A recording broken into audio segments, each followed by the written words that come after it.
Le Barça doit un salaire complètement dingue à Gérard Piqué, un nouveau prétendant pour Cristiano Ronaldo, l'avenir de Tanguy Ndombele, les nouvelles recrues du PSG et de l'OM. On en parle tout de suite dans notre journal du vendredi 5 août.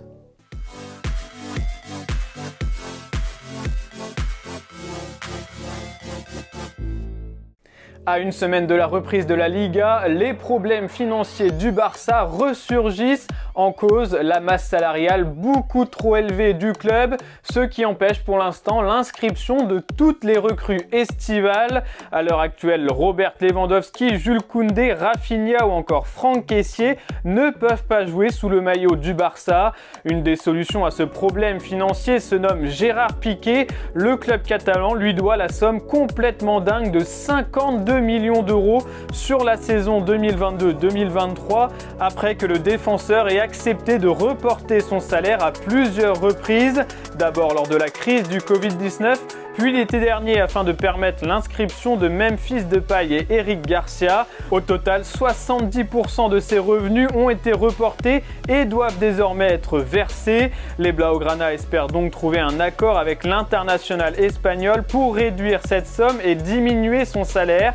D'autant plus que Gérard Piqué n'entre plus vraiment dans les plans de son ex-coéquipier et désormais entraîneur Xavi. Ce dernier le placerait 5e dans la hiérarchie des défenseurs centraux derrière Koundé, Christensen, Garcia et Aroro. Selon la presse catalane, Sergio Busquets pourrait également baisser son salaire afin de permettre l'inscription des recrues. Dans le même temps, le président Joan Laporta a vendu une partie des droits TV et des droits du Barça Studios afin d'éponger la dette. Au total, 600 millions d'euros seraient rentrés dans les caisses barcelonaises, mais cela n'est donc pas encore suffisant et le Barça attend désormais une baisse de salaire de ses capitaines. En s'offrant un mercato très ambitieux pour retrouver les sommets du foot européen, Joan Laporta aurait-il eu les yeux un peu plus gros que le ventre ? Comme on vous l'expliquait hier, le divorce est désormais acté entre Cristiano Ronaldo et Manchester United. Et justement, un nouveau prétendant s'est déclaré pour accueillir le quintuple Ballon d'Or. Et il s'agit d'une destination surprenante puisque c'est les Corinthians au Brésil. Le président du club a lancé un appel du pied à la star du foot mondial. Mais une arrivée de CR7 dans le championnat sud-américain paraît totalement improbable. Cristiano Ronaldo souhaite quitter Manchester mais pour retrouver un club disputant la Ligue des Champions et souhaite rester au plus haut niveau européen. Pour rappel, il a déjà refusé un pont d'or d'un club saoudien il y a quelques semaines et privilégie pour l'instant l'Atlético de Madrid ou le Napoli. Le Paris Saint-Germain tient sa 4e recrue estivale après Vitinha, Hugo Ekitike et Nordi Mukiele. Le club parisien a annoncé l'arrivée hier soir de Renato Sanchez. Le milieu de terrain portugais a signé un contrat longue durée de 5 ans jusqu'en 2027. Et à Paris, il va retrouver Christophe Galtier, son ancien coach à Lille pendant 2 ans.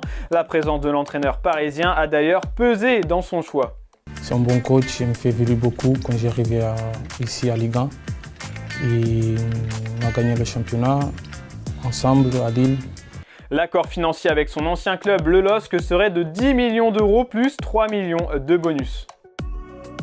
Et du côté de l'OM, la 7e recrue estivale arrive aujourd'hui. Jordan Verretou est attendu à Marseille pour passer sa visite médicale avant de signer un contrat de 3 ans avec le club olympien. Pour attirer l'international français, Pablo Longoria va dépenser 11 millions d'euros plus 4,5 millions de bonus. Verretou va donc devenir la recrue la plus chère de l'été à Marseille et aura la lourde tâche de remplacer Boubacar Kamara dans l'effectif olympien. Et pour la première fois depuis 2009 et Bafétimbi Gomis, un joueur a fait le court voyage entre Lyon et Saint-Etienne. Et il s'agit de Lenny Pintor qui s'est engagé hier soir avec les Verts après avoir été libéré de sa dernière année de contrat par l'OL. Le club de Jean-Michel Aulas conserve tout de même 30% sur un futur transfert. Ancien grand espoir du foot français, Pintor avait rejoint Lyon en 2018 contre 5 millions d'euros, mais n'aura joué que 2 rencontres avec l'équipe première. Il cherchera donc à se relancer chez l'ennemi juré à Saint-Etienne. Lui aussi a quitté Lyon cet été après son prêt de 6 mois. Tanguy Ndombele est retourné à Tottenham cet été, mais il ne semble clairement plus être le bienvenu chez les Spurs. En conférence de presse, Antonio Conte a incité son joueur à se trouver une porte de sortie. and I cannot ensure to play regularly here in Tottenham. And but we are talking about a good player, but they want to play regularly. Then maybe they deserve to play regularly. And for this reason, we want to find the best solution with the club and with the player to be the both sides happy.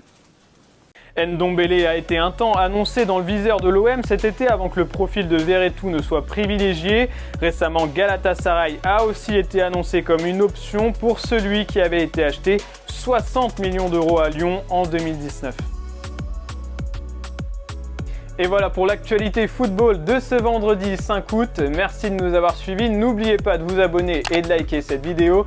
Et on se retrouve bientôt pour un nouveau journal de Made in Foot.